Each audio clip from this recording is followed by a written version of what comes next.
sayangnya menyelamatkan kita.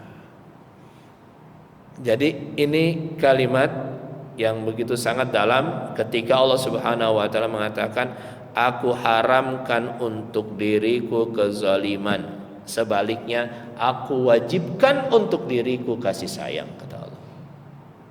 Ini ungkapan yang begitu sangat luar biasa, ya, yang apabila kita renung-renungi perjalanan hidup kita yang sudah sekian, umur kita sekian puluh tahun ini, begitu banyak kasih sayang Allah kepada kita dan begitu banyak kemurahan Allah kepada kita di tengah-tengah bergelimangnya dosa-dosa yang kita lakukan. Ya. Kemudian wa ja'altuhu bainakum muharrama, dan aku menjadikan kezaliman itu sesuatu yang haram di antara kalian. Artinya kata Allah, fala tazalamu, jangan kalian saling menzalimi. Ya, jangan ada yang menzalimi satu dengan yang lainnya. Kalimat wa ja'altuhu di sini, dan aku jadikan, ini al-ja'lu, menjadikan asy-syar'i. Ini artinya aku jadikan, ini artinya kejadian yang bersifatnya syariat. Karena ada juga kejadian yang bersifat kauni. Ya, kejadian yang bersifat natural, alami. Ya, apa contohnya? Ketika Allah menjadikan siang dan malam, ini kan sesuatu yang natural. Wa ja'alna al-laila libasa wa ja'alna an-nahara ma'asya. Ini kalimat yang ja'al juga, menjadikan. Ya, kami jadikan malam untuk sebagai tempat waktu istirahat, dan kami jadikan siang sebagai waktu aktivitas. Ini kalimat ja'alna. Ketika Allah berfirman, wa ja'altuhu, aku jadikan, bainakum muharrama, kezaliman itu sesuatu yang haram di antara kalian. Ini artinya kejadian atau Allah jadikan ini sesuatu yang bersifat syar'i, hukum. Ya, sedangkan yang kauni, yang sifatnya kejadian yang sifatnya alami, itu salah satu contohnya ketika Allah menjadikan siang dan malam. Ya.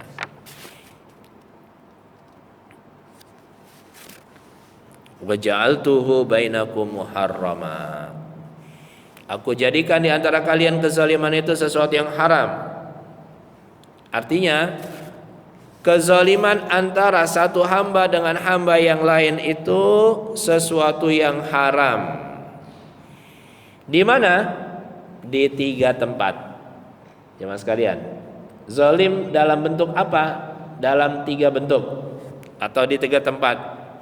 Sesuai dengan sabda Rasul sallallahu alaihi wasallam di dalam Hajjatul Wada', dalam haji perpisahan. Rasul sallallahu alaihi wasallam bicara tentang hak-hak manusia. Ya, kalau ada yang berbicara tentang hak asasi manusia, Islam sudah bicara tentang hak asasi manusia 1440 tahun yang lalu. Ya. Islam sudah bicara tentang hak-hak manusia ini 1440 tahun yang lalu. Ketika di Hajjatul Wada', Rasulullah berpesan, inna dima'akum wa amwalakum wa a'radakum alaikum haramun kahurmati yaumikum hadha fi syahrikum hadha wa fi baladikum hadha. Sesungguhnya darah kalian, harta kalian, dan kehormatan kalian adalah perkara yang terhormat, perkara yang terjaga kehormatannya, perkara yang terjaga kemuliaannya, sebagaimana kemuliaan pada hari ini, hari Arafah. Wa fi syahrikum, di bulan ini, bulan Zulhijjah. Wa fi baladikum, di negeri ini, yaitu Mekah. Ya, kata Rasulullah, sesungguhnya darah kalian, harta kalian dan kehormatan kalian itu mulia, sebagaimana mulianya hari ini, sebagaimana mulianya hari Arafah, sebagaimana mulianya bulan ini, bulan Zulhijjah, dan sebagaimana mulianya negeri ini, yaitu negeri Mekah. Ala hal ballagtu, apakah aku sudah sampaikan hal ini? Para sahabat menjawab, qalu na'am ya Rasulullah, engkau telah sampaikan pesan ini. Allahumma fashhad. Kemudian Rasulullah bersabda, ya Allah saksikan, aku telah sampaikan pesan ini, wasiat ini kepada umatku. Apa 3 hal itu? Pertama, ad-dima, darah. Ya. Yang kedua, harta. Yang ketiga, a'rad, kehormatan. Maka kita diharamkan untuk menzalimi manusia dari sisi darah. Artinya kita tidak boleh menyerang, menyakiti manusia. Apakah menyerang atau menyakiti yang menyebabkan orang itu meninggal, atau menyerang atau menyakiti yang menyebabkan seseorang itu terluka. Ya, terluka. Apakah dengan itu dia menjadi berdarah, ataukah tulangnya patah, ataukah dia mendapatkan kecelakaan? Ya, ini namanya darah. Ya. Maka itu jamaah sekalian, sampai manusia ketika sudah meninggal, itu haram bagi kita untuk menyakitinya secara fisik. Ya, maka orang ketika memandikan jenazah itu dilarang bagi kita untuk memandikannya dengan kasar. Harus dimandikan dengan penuh kelembutan. Terlebih hamba Allah ini yang meninggal, dia itu baru mengalami sebuah proses sakaratul maut yang rasa sakitnya itu dari ujung kepala, dari ujung kaki sampai ujung kepala, sampai ke ubun-ubun. Semua pori-pori tubuhnya itu baru saja mengalami rasa sakit yang luar biasa. Maka ketika seorang itu dimandikan, ya mungkin bagi kita yang pernah memandikan jenazah, apakah keluarga kita ataukah orang tua kita, ya ataukah anak kita, itu kita harus betul-betul bersikap lembut ketika memandikannya, karena kehormatan orang yang sudah meninggal seperti kehormatan orang yang masih hidup. Tidak boleh menyakitinya, tidak boleh mematahkannya, ya, tidak boleh diambil bagian tubuhnya, ya, karena ini adalah amanah Allah kepada hamba ini, bahwa nanti dia akan dibangkitkan, ya, pada hari kiamat sesuai dengan tubuh yang ada pada dirinya. Maka kalau memang seperti itu, tidak boleh ada bagian tubuhnya yang diambil. Betapa zalimnya pihak-pihak tertentu yang ada jenazah yang meninggal, kemudian jenazahnya itu dibelek gitu ya, diambil, dibelah gitu ya. Kemudian ada organ tubuhnya yang masih bagus yang diambil untuk dijual kepada pihak lain. Ini kezaliman yang paling besar. Salah satu bentuk kezaliman yang paling besar. Ya, bahkan mazhab Imam Ahmad bin Hanbal rahimahullah itu berpendapat tidak boleh ada organ tubuh seorang manusia yang diambil ketika dia sudah meninggal, walaupun dia pernah berwasiat. Ya. Walaupun dia pernah berwasiat, tidak boleh. Misalkan dibilang, nanti kalau saya meninggal mata saya boleh diambil untuk saya donorkan kepada orang yang tidak punya mata. Di mazhab Imam Ahmad bin Hambal ini tidak boleh, karena nanti dia akan dibangkitkan di padang mahsyar oleh Allah Subhanahu wa taala sesuai dengan apa yang ada pada dirinya. Ya. Maka ketika ada seseorang yang mengambil bagian, apalagi kalau tidak pernah diwasiatkan, dia berwasiat saja nggak boleh. Ya. Apalagi kalau ada orang yang mengambil bagian daripada tubuh manusia secara sewenang-wenang. Ini kriminalitas ini. Kan kita sering dengar ya, ada orang yang meninggal gitu kan, ketika keluarganya mengecek tiba-tiba kok ada jahitan gitu ya di bagian tubuhnya gitu. Ketika ada otopsi ada bagian daripada tubuhnya yang hilang dan sebagainya. Ini bentuk kriminalitas. Ya. Maka itu kita dilarang untuk mendonorkan bagian tubuh kita, ya, karena ini bagian daripada amanah yang Allah Subhanahu wa taala berikan kepada kita. Sampai-sampai ketika Allah berfirman la taqtulu anfusakum, jangan kalian binasakan diri kalian. Ini artinya perintah dari Allah untuk menjaga diri kita. Jangan sampai diri kita melakukan perbuatan yang menyebabkan rusaknya tubuh kita. La taqtulu anfusakum, jangan kalian binasakan diri kalian. Ini kita lagi bicara tentang kezaliman ya. Kezaliman yang bersifat darah. Maka ada seorang sahabat yang bernama Amr bin As radhiyallahu an. Dia mengambil konklusi atau kesimpulan dari ayat ini dengan sebuah peristiwa, bahwa dia tidak mau mandi junub ketika udaranya sangat dingin, karena udara yang dingin ini kalau dia mandi tubuhnya akan tersiksa.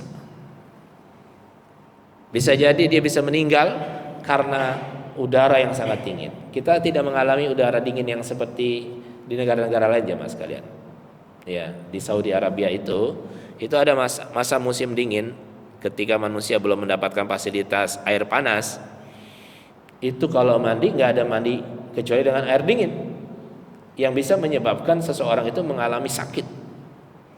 Apalagi kalau kita berada di sebuah negara yang udara dinginnya ekstrim ya, misalkan minus 50 gitu kan, minus 70, ini kan dingin banget ini ya.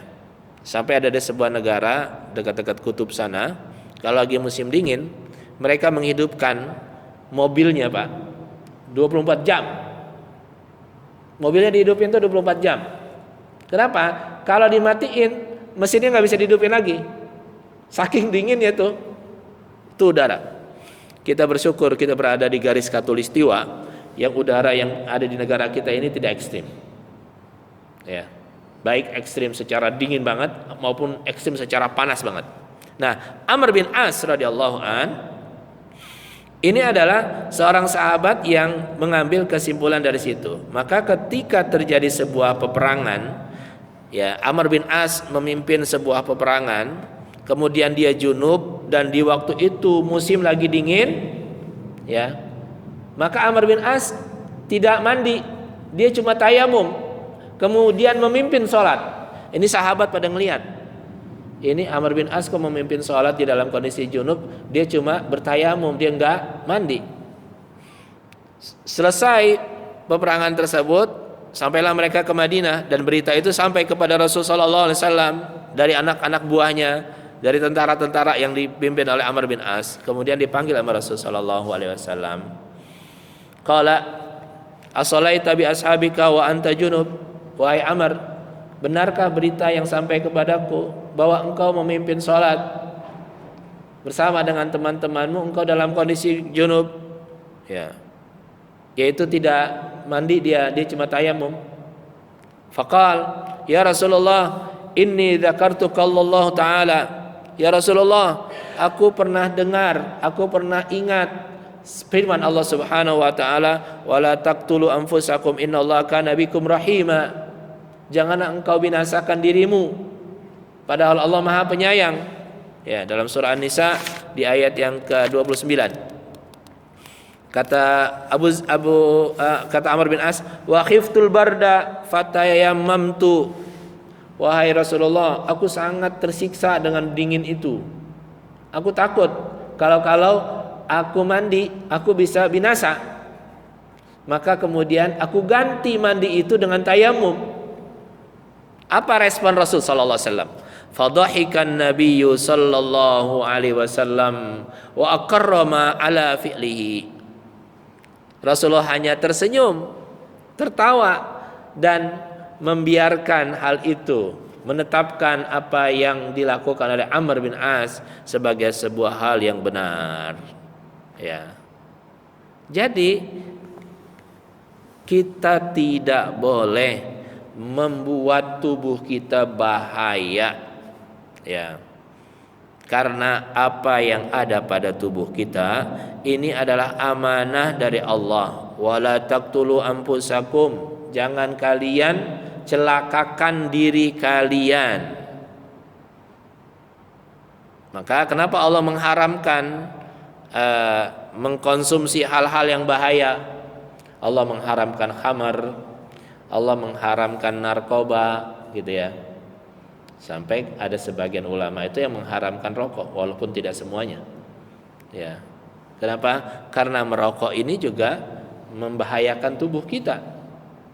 Ya, mohon maaf bagi yang merokok ya. Bukan berarti saya mengharamkan, karena saya termasuk yang nggak berani untuk mengharamkan. Ya. Ada ulama yang mengharamkan rokok ini. Kenapa? Karena rokok itu membahayakan tubuh. Ya. Jadi Islam itu ketika bicara tentang darah, termasuk tentang diri kita, bukan cuma mencelakakan orang lain, ya,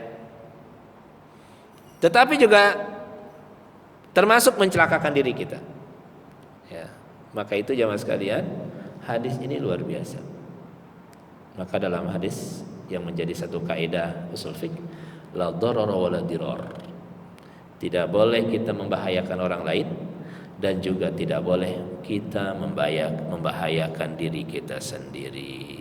Itu makna daripada kalimat kezaliman yang pertama, ya, bahwa hari ini darah kalian, harta kalian, dan kehormatan kalian mulia sebagaimana mulianya hari ini, sebagaimana mulianya bulan ini, dan sebagaimana mulianya negeri ini. Ya. Baik jemaah sekalian, itu keterangan yang terkait dengan poin yang pertama daripada hadis ini, yaitu mengharamkan kezaliman, dan kita harus bersungguh-sungguh untuk mengamalkan ini. Jangan sampai kita menzalimi diri kita, dan juga jangan sampai menzalimi orang lain. Wallahu a'lam bishawab. Silakan kalau ada yang ingin diperdalam.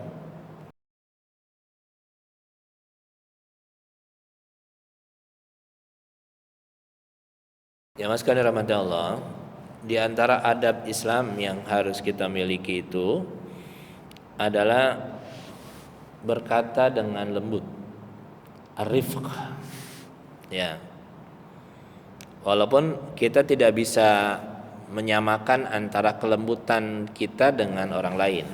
Terkadang ada sebuah budaya yang menurut kita itu kasar, tapi menurut masyarakat tersebut enggak kasar. Ini contoh di Indonesia ya, antara masyarakat Sunda dengan masyarakat Batak misalkan. Ini kan budaya yang berbeda, ya kan? Kalimat yang ada di Sunda mungkin apa yang diucapkan oleh orang Batak itu kasar. Ya, ini kita lihat dari sisi budaya. Saya pun punya pengalaman ketika kuliah di Saudi Arabia. Saya satu kamar dengan orang Aljazair, satu kamar dengan orang Afghanistan, satu kamar dengan orang Mauritania, ya, orang Bangladesh, orang Thailand. Ini teman-teman saya satu kamar ketika saya kuliah. Awal-awal saya shock juga, gitu ya. Ini kok orang bicaranya keras gitu kan. Kita kan nggak terbiasa di keluarga kita ngomong keras gitu, ngomong kasar. Ya. Tapi lama-lama saya merenung, lah ini budaya dia begitu. Akhirnya saya maklumi aja, gitu ya. Ini dari sisi budaya, ya masing-masing orang tuh punya kebiasaan. Tapi dalam Islam, Rasulullah SAW mengajarkan kepada kita untuk bersikap lembut. Kata Rasulullah SAW, Inna Allah yuhibbur rifqa fil amri kulli. Ya, sesungguhnya Allah sangat menyukai, mencintai kelembutan dalam semua perkara. Ya, artinya Islam memberikan kepada kita satu guidance, ya, satu arahan dalam berinteraksi antara kita dengan hamba-hamba Allah yang lain, dengan saudara-saudara kita yang lain. Itu kita harus balut dengan kelembutan. Innallaha rafiq yuhibbur rifqa. Sesungguhnya Allah itu lembut dan menyukai kelembutan. Wa yu'ti 'ala rifqi ma la yu'ti 'ala al-unf. Allah akan memberikan kepada orang-orang yang lembut yang tidak akan Allah pernah berikan kepada orang-orang yang kasar. Ya. Wa ma la yu'ti 'ala ma siwah, dan Allah tidak akan memberikan kemuliaan, kelebihan kepada orang-orang yang selain itu. Dalam hadis yang lain Rasulullah bersabda, "Man yuhrimur rifqa yuhrimul khair." Hadis Muslim. Barang siapa yang tidak memiliki sifat lembut, dia tidak akan memiliki kebaikan. Ya. Jadi jamaah sekalian, ketika kita berkata-kata dengan orang lain, kita harus belajar bagaimana berkata lembut. Nah, itu harus kita pupuk di rumah kita, jamaah sekalian, bapak-bapak dan ibu sekalian. Kita kepada anak-anak kita, kalau kita biasakan kita bercengkrama dengan mereka dengan kata-kata lembut. Kita sebagai orang tua enggak sedikit-dikit marah gitu ya. Ini kan kita sebagai bapak kadang-kadang karena kita punya kuasa penuh, kita gampang banget marah-marah sama anak kita. Apa yang kita lakukan itu akan menurun kepada anak-anak kita. Maka ketika kita bersikap lemah lembut kepada anak-anak kita, ya, itu akan menjadikan satu suasana rumah tangga yang akan sangat indah, sangat nikmat. Ya. Jadi kata-kata ini juga sesuatu yang bisa menzolimi orang lain. Kalau sedikit-sedikit kita marah, sedikit-sedikit kita kasar, sedikit-sedikit kita mengucapkannya dengan kalimat yang tidak pantas. Ya. Mohon maaf ya Pak, apalagi kalau sedikit-sedikit keluar kebun binatang gitu ya. Ini tidak beradab. Ya. Ini sesuatu yang tidak baik. Ya. Maka kalimat ini juga bisa membuat orang sakit hati. Ya. Maka kita harus menjaga perasaan orang. Sebagaimana kita tidak ingin dibuat sakit hati sama orang lain, kita juga jangan menyakiti orang lain. Ya. Kalau seandainya ada orang yang berkata kasar kepada kita, ya, apa kata Rasulullah SAW? Ya, kata Allah, wa'arid anil jahilin. Udah, jangan dilayanin orang-orang jahil kayak gitu. Kenapa? Karena kalau kita layanin gak ada habisnya orang-orang jahil gitu. Tinggalin aja. Ya. Tarkul jawabi al jahili jawabun. Meninggalkan jawaban kepada orang-orang yang suka jahil, itu jawaban bagi mereka. Ya. Jadi kita nggak perlu layanin orang-orang seperti itu. Ya, kalau kita ketemu dengan orang-orang itu tinggalin aja. La faedah, nggak ada faedah bagi kita untuk berseteru dengan orang-orang seperti itu. Waktu kita sangat berharga. Kalau dihabiskan untuk hal-hal yang seperti itu aja itu nggak ada artinya. Betul Pak Bakri. Jadi kalau kita tidak bisa bersikap lembut, ini akan membuat orang-orang lain terzalimi. Ya.